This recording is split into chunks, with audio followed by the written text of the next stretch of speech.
Okay guys, Assalamualaikum. Untuk yang mana nak datang showroom, kedai saya dah buka dah seminggu cuti raya. So kedai dah beroperasi semula. So sehujung minggu, Sabtu dan Ahad, free nak tengok kereta, hubungi saya, okay? So saya dapat satu komen daripada sahabat bertanya pasal Avanza yang dekat belakang ni, okay?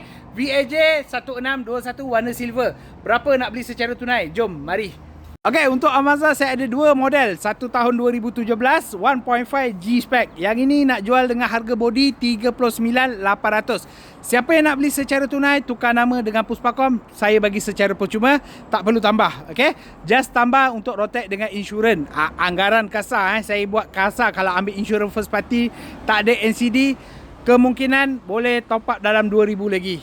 Dalam 42,000 tu boleh dapat on the road. Okay, so kalau korang rasa keras, harga agak tinggi, nak murah, yang inilah. Yang ini lebih kurang 15,000 boleh dapat on the road. Harga body 13,800 sahaja. Okay, tapi yang ni tak boleh loan lah. Yang ini boleh loan lagi.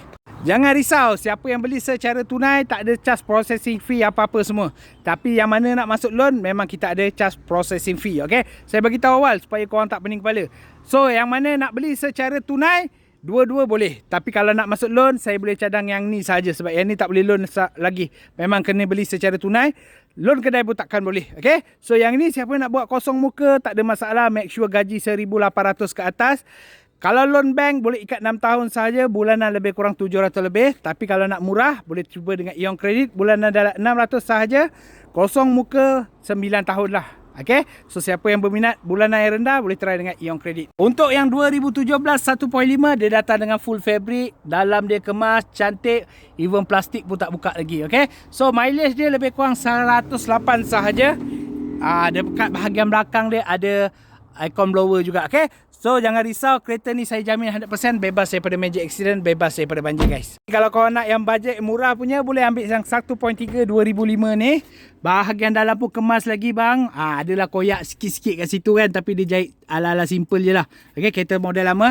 Tapi jangan risau, bahagian belakang dia pun datang dengan aircon blower juga. Okay, so yang ni siapa yang nak beli secara tunai, bajet dalam 15,000, cepat hubungi saya.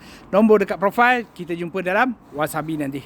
So kalau korang nak tengok kereta, hujung minggu Sabtu dan Ahad, kedai saya akan buka juga. Yang mana duduk jauh luar daripada kawasan Seremban, kita buat penghantaran kereta seluruh Semenanjung. Okay, so kalau nak mencari kereta terpakai, jangan lupa cari saya Syahrin di Mahapoto. Assalamualaikum guys.